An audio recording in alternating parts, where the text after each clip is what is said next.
We used to be in a world where your typical degenerate compulsive gambler was the 35 to 45 age male with the newspaper under his arm, off to the horse track with a cigar in his mouth.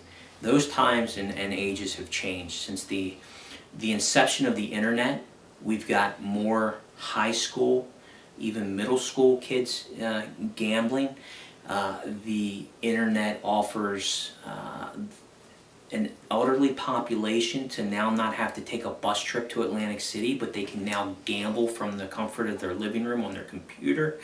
You know, when you live in a society that preaches that gambling addiction is hobby and it's recreational, and you've got 48 out of your 50 states balancing their budgets off of it, this addiction is consuming everyone from the 72-year-old grandmother to the 19-year-old Pepperdine law student and everything in between that, if you can imagine. And the one misconception with gambling addiction, if you will, that I can't stress enough is gambling addiction is not measured by financial gains or losses only. You look at the Charles Barkleys and the professional athletes, you know, gambling addiction in our world, in a treatment world, is measured by how many facets of your life it's making unmanageable. You know, the financial loss is one piece. Then you've got another piece. You've got people that are committing illegal acts to fund their gambling. So they're potentially looking at incarceration, people getting fired from their jobs, families and homes being broken. These are just a mere quick sampling of how many ways gambling can ruin someone. But the misconception I get so often is, well, I haven't lost everything yet. Well, then wake up and do something before you do lose everything, like most people that come to us. Because the more you lose, it's just that much further you're going to have to climb up to even have a chance of retaking your life again without submitting to the addiction. Families are often, you know, because this addiction is known as the hidden addiction, they're usually discovering the symptoms or the extent of the gambling at the absolute lowest. You're not going to get the physical signs or symptoms that would often perhaps warn a family earlier on if you're dealing with a drug or alcohol addiction. So the problem with families when you're dealing with the gambling addiction is one of, early on, families choose to ultimately want to fix the problem instead of deal with the situation. And when I say fix the problem, I mean financially bail out, pay off bookies, pay off bad checks, even lie for the gambler so the gambler can save face and keep jobs, etc. So they play into the enabling. And I often ask families, you know, in gambling, the substance that's abused is money. If their loved one had a crack addict, you know, was a crack addict, would you simply deliver vials of crack to your loved one? Because every time a family delivers something financially or lies to cover up for the gambler, they're delivering a vial of crack. So the family will do this time and time again with broken promises that they've learned their lesson, the gambler's not going to do this anymore.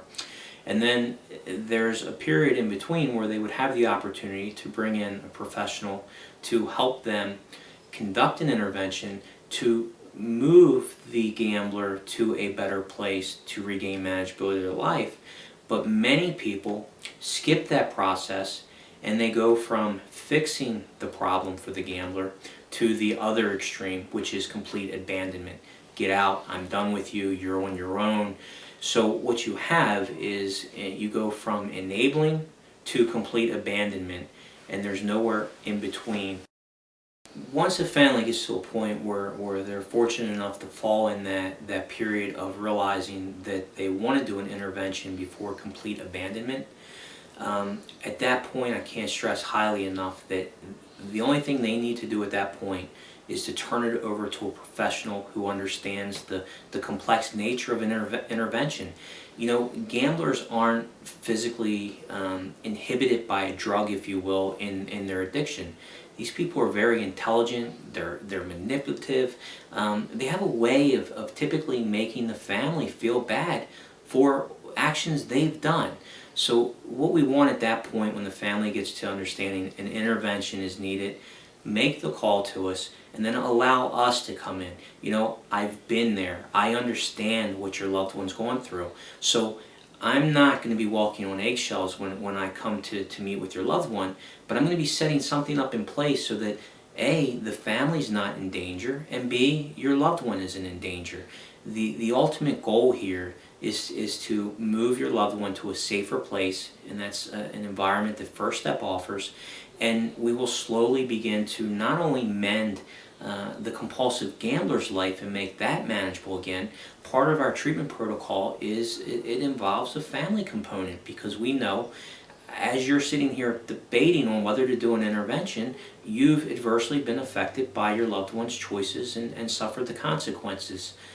Therefore, we find it important to involve the family, not just from the intervention piece, but to make them part of the treatment piece. And really, for an effective intervention, you need someone who's been there, can understand it, and the gambler will sense and appreciate that someone can truly understand, not merely sympathize where they currently are.